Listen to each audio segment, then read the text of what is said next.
What do those lyrics in Hallelujah mean? Are they even accurate? What exactly are those numbers referring to? Now, of course, I'm talking about one of the most loved and maybe also one of the most hated songs, probably because it's been recorded and performed perhaps ad nauseum to some people. There are over 300 known versions of Hallelujah. But it all started in 1984 by Leonard Cohen on his album Various Positions, and initially, nobody really even knew or cared much about the song. That is until John Cale recorded it in 1991. King composing Hallelujah. Jeff Buckley in 1994.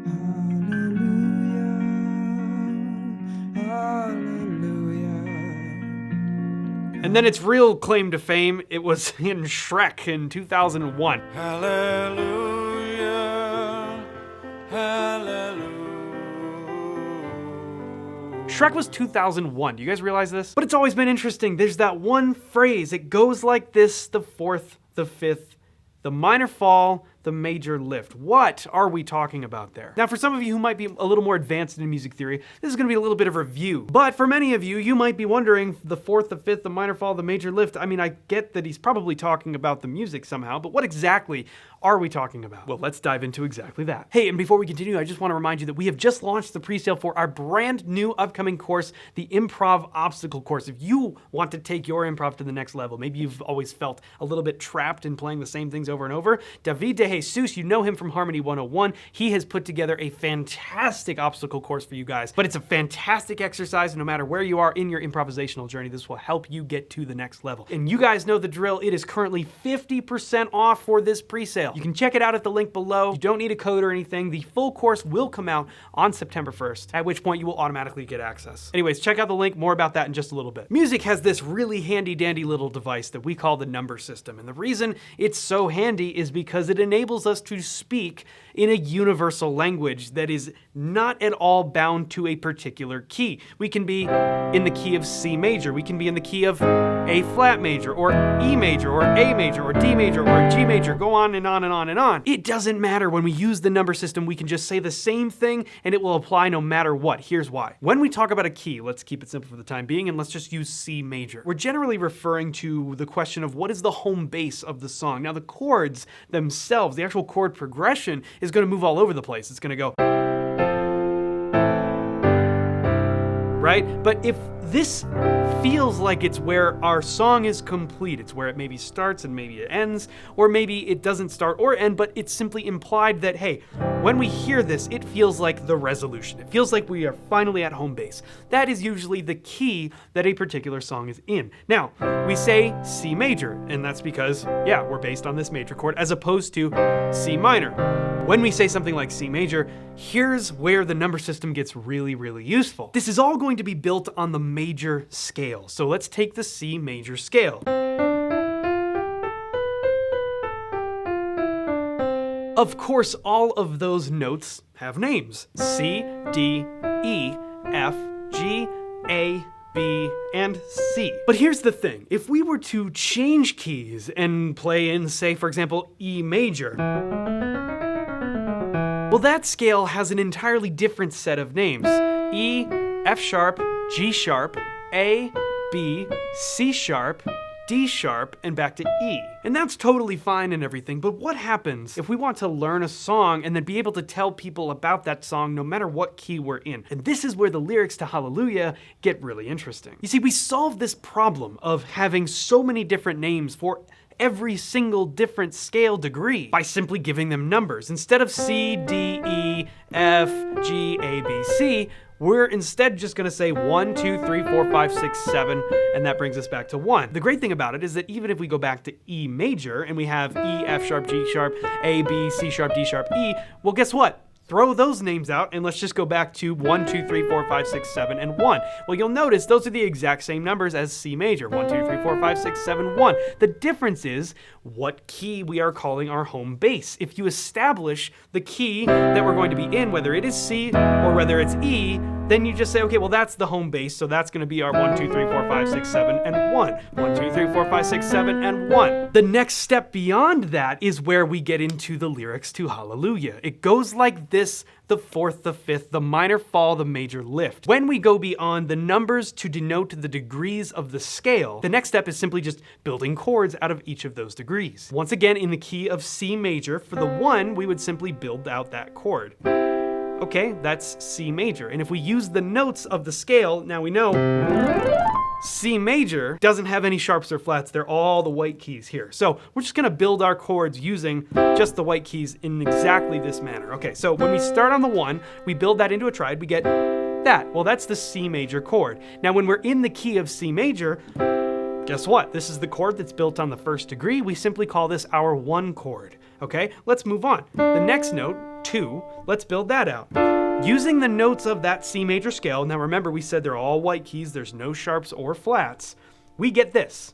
Now this chord, is it major or minor? Well, it's minor because it has a minor third, but if you didn't know that, you could simply listen and say, well, is this happy sounding or sad sounding? Is it dark or is it bright? And it definitely sounds a little darker, right? As opposed to, watch this.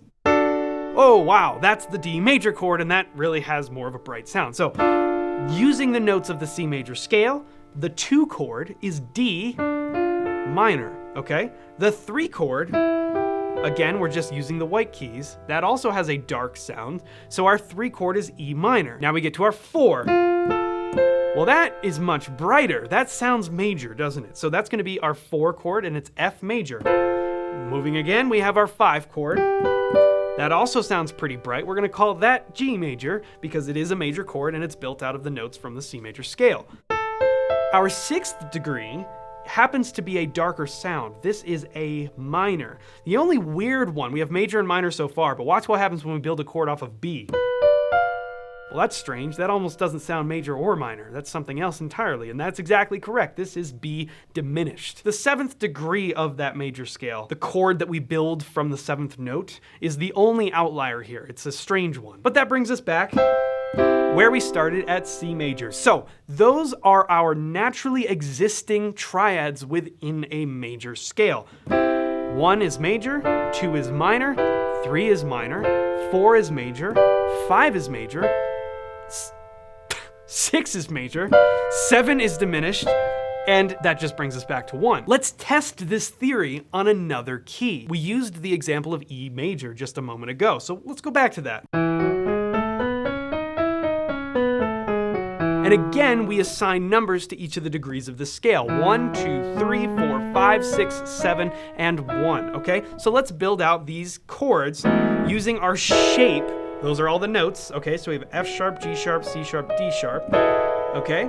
Let's build our chord using the notes from this scale. Here we go. Starting on the 1, we have a major chord. Then we have a minor chord, F sharp minor. Our 3 chord is G sharp minor. Our 4 chord is A major. Our 5 chord is B major.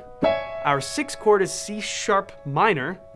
And our 7th chord is D sharp diminished, and that brings us back to our 1 chord, E major. You see, the number system is incredibly useful because if I want to denote a chord progression, I can simply give the numbers of the chords and they'll happen the same way in any key, no matter what key we want to play it in. And this is where Hallelujah, the chord progression is literally in the lyrics. It says it goes like this: the 4th, the 5th, right? Okay, let's talk about what that actually means. Leonard Cohen originally wrote this tune in the key of C major. It's since been recorded in all kinds of different keys, but let's just go back to the original C major. Okay, so we have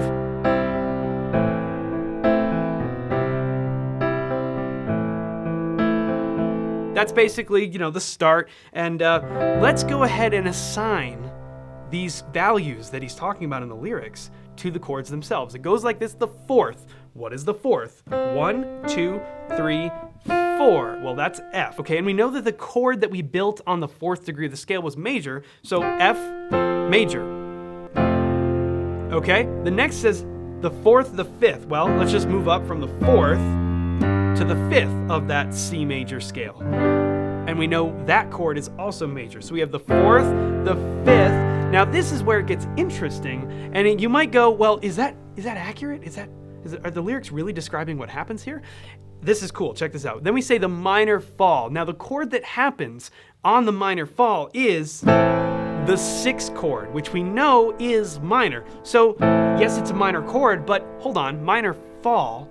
We went 4, 5, 6. We simply just kept going up. So what fall, what does that mean? This brings up a very interesting point about harmony that goes beyond simply designating the values that we've been talking about so far. We can talk about 4 chords, 5 chords, 6 chords, minor, major, all this stuff. But the other side of it is, what do these chords kind of make us feel? What is the emotional value of these chords? I actually think there might be a couple of things at play here. Now, the emotional value, a minor chord can feel like it's kind of a depressing lowering of our mood altogether. We have this hopeful climb that we might want to hear a final resolution of build, build, build, right? And resolve. However, what we get is this, a building, and then, oh, well, that kind of seems a little bit sad. It seems a little bit, almost like a little bit of a downer almost, right? So that could be one of the things that we're talking about with minor fall, right? However, the other thing that we could be talking about is that the 6th degree of the scale is often referred to as the submediant, often referred to as the lower median. Now, that's the technical, theoretical explanation. I'm not sure that that's necessarily what was being inferred here, but certainly when we look at the emotional value of this cadence of resolving, kind of not really resolving, but giving this kind of lowered emotional state of this minor chord, right? Because what follows is the words major lift, and the chord that we see with that is this. We go from here to here. Ooh. We've gone from a minor chord to a major chord, and inherently we feel this hopefulness in these chords. We have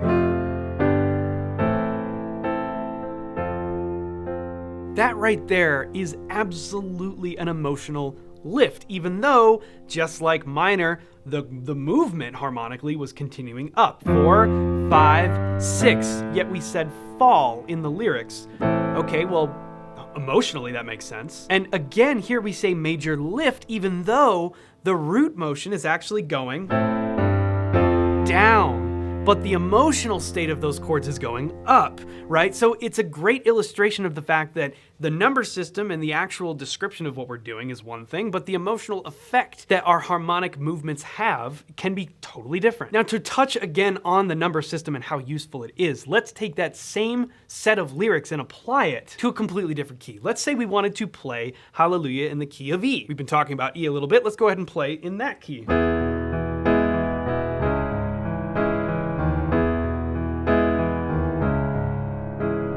Let's identify our 4 once again. 1, 2, 3, 4. And it's major using the notes of that E major scale, right?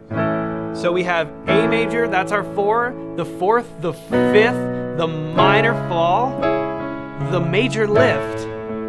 Okay, so we can refer to a completely different key with the exact same set of words because that's what our number system does for us. It's a universally applied language. It's a universal way to refer to any different key in music so that everybody can be on the same page. And this is particularly useful if you're playing with a group of instruments where some of the instruments are transposing instruments. For example, a B-flat trumpet or a B-flat tenor saxophone or even an E-flat alto saxophone. Not all instruments refer to their notes in the same way that we refer to ours. That's a confusing thing. Maybe we should make a video all about that because it's massively confusing, and when you're writing music it can become a whole thing. But this helps in that situation because as long as everybody knows what key they are in relative to each other and everybody starts in the same place, now we don't need to come up with all these different names to say, oh hey, the saxophone, your chord over here is gonna be, it's on the G sharp major. Oh, but over on the piano that's actually D major? What actually is it? I don't even know. If we just tell everybody, hey,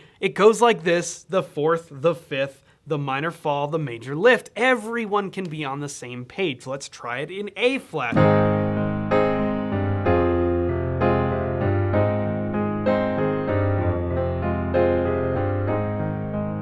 The 4th, 1, 2, 3, 4. Goes like this, the 4th, the 5th, the minor fall, the major lift. We can play just based on those lyrics because they use the number system and it's universally applicable. So to answer the question, are the lyrics to Hallelujah accurate? I mean, I would say so. They don't all refer to the numbers of the chords, and yes, there is a little bit of a counterintuitive motion when we say minor fall and major lift, but if we look at that as referring to the emotional state of those harmonic movements, then it all makes sense. I'm curious to know your thoughts about other songs that reference their own harmonic motion from within the song. And once again, the brand new improv obstacle course is currently on pre-sale for 50% off, no code necessary. There's a link in the description. For the entire month of August, you can get that course before the full thing comes out on September 1st. And let me tell you, this one is a doozy. David De Jesus, one of my most influential professors and now the director of jazz studies at my alma mater, Purchase College, he has done a fantastic job on this course. And let me tell you, this was even a challenge for him. You'll be embarking on a 30-part series, each with their own improvisational limitations so that you can leave behind some of those phrases and licks that you've been playing so much that you feel bored with them and really force yourself to come up with new and interesting lines. This series of limitations will allow you to let go of those ideas that you've been stuck on and truly come up with new ones. It's an unbelievable exercise and Dave guides you every step of the way, and we have custom-made backing tracks, including ones without piano for all you piano players out there. Once again, 50% off just for the month of August, and then the full course comes out on September 1st, and that deal will go away, so be sure to take advantage of that while you can. And there might even be some extra super cool discounts by getting a hold of that course now. Check it out at the link below. I know you guys are gonna love it, and it's the greatest way that you can support the channel so that we can continue doing what we love to do, which is creating content for you guys. So thank you so much for your support, and thank you for taking the time to watch this video. Once again, let me know in the comments below what other songs have lyrics that describe their own music theory from within. Looking forward to reading your input. Thank you so much for watching, and we will see you in the next video. As we were enjoying our dinner last week at Elway's Steakhouse, the chef came out to our table and said, "I hope you're enjoying the meal. I poured my blood, sweat, and tears into this recipe." We promptly left. Elway's has been shut down, and the chef is being charged with attempted murder by poisoning.